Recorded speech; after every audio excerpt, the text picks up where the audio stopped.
Welcome, friends, to the Disney California Adventure Food and Wine opening day. My name is Corey. I am a bartender mixologist here at the resort. As you can tell, I'm representing Lamplight Lounge today. And if you're aware, the Food and Wine Festival does do a selection of mixology seminars, beer tasting, wine tasting. These are separate ticketed events during the festival. But today we're going to be giving you a little miniature mixology seminar as I show you how to make one of our featured cocktails this year. So this year I'm going to be demonstrating for you how to make the Watermelon Cucumber Mojito. This drink can be found at the Earth Eats Marketplace stand. Does anyone know what goes into a mojito? No? No? Okay, well, a mojito, somebody knows, excellent. Mojito originates in Cuba, Havana, Cuba. It is a wonderful cocktail made with light rum, white rum, lime juice, sugar, mint, and topped with soda water, served on the rocks. Now, our mojito, our Watermelon Cucumber Mojito, is inspired by the flavors found at California's famous street fruit carts. If you're familiar with those, we've got some wonderful flavors of watermelon and cucumber, as well as a little bit of chili spice from tahini. Get those wonderful flavors going. So, before we get started, you can check out my wonderful selection of bartender tools over here. I'm going to be starting with a shaker. This style is usually called a Boston shaker. It comes in two parts, like differently shaped or sized glasses. You'll also find ones that are a little different design. They'll have a little cap with a built-in strainer. They function exactly the same. First prep my glassware, or plasticware in this case. Fresh ice, and also some ice into our shaker tin. Does anyone know why we shake a drink with ice? To cool it off, yes. Chill it, definitely. Also to dilute it.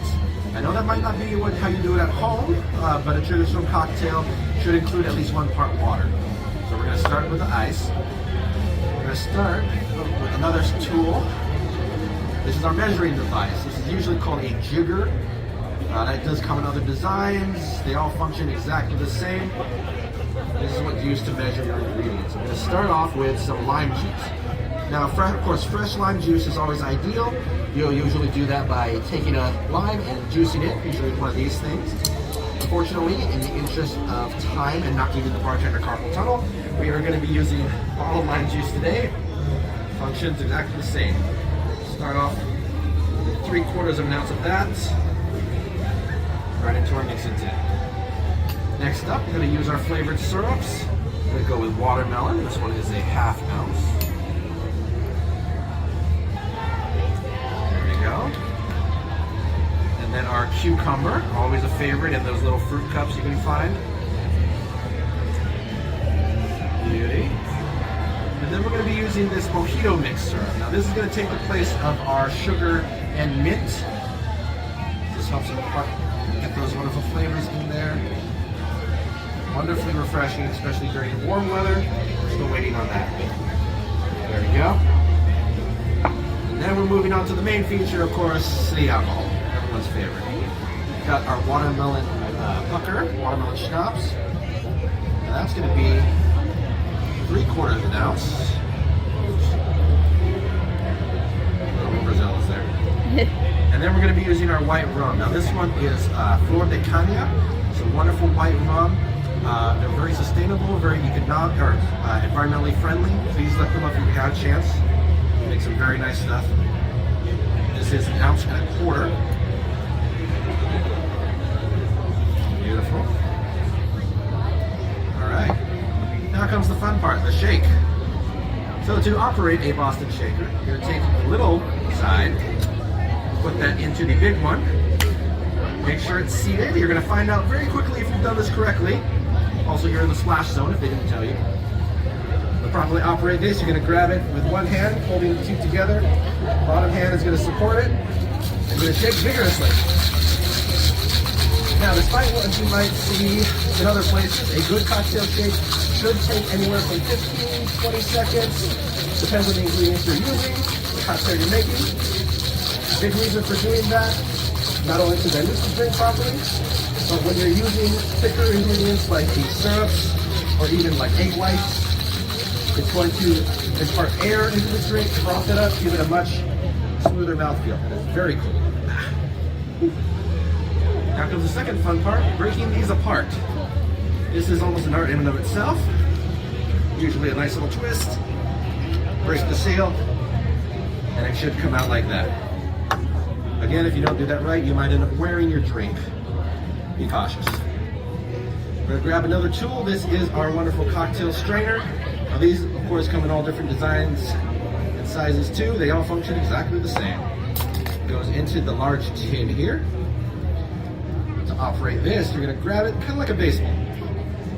Pointer finger on top, other fingers behind, thumb underneath.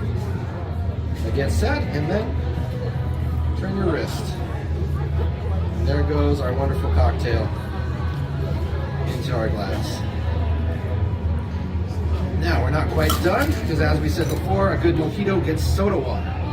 We're going to be using Topo Chico, wonderful sparkling mineral water. You can, of course, use whatever soda water you have at home. Functions exactly the same. Now, I get to show off some of my bartending knowledge. Does anyone know why a bartender's spoon has these little grooves in it? To do little party tricks like this. No, I'm kidding. This actually helps you as you're pouring carbonated beverages. You pour it down the spoon. Not only do you get a wonderful visual effect, it also helps get the carbonation released, so your drink does not end up over foaming and making a mess, and it gets that wonderful little color gradient there. Makes a very nice presentation. Wonderful. We're still not done, because a good cocktail also gets a good garnish. And for our garnishes today, we're going to be using a watermelon spear dusted with tahini. Now this is not normal tahini, this is tahini twist. It's a new item. Unlike normal tahini, this has got a nice sweetness to it. So it's very reminiscent of Mexican candy, those wonderful flavors you'd find of those fruit street carts. And I'm just going to dust this lightly. If you're making this at home, feel free to use as much as you'd like. Once that's done, garnish it right there. And ladies and gentlemen, that is the Watermelon Cucumber Mojito for Disney California Adventure Food and Wine Festival.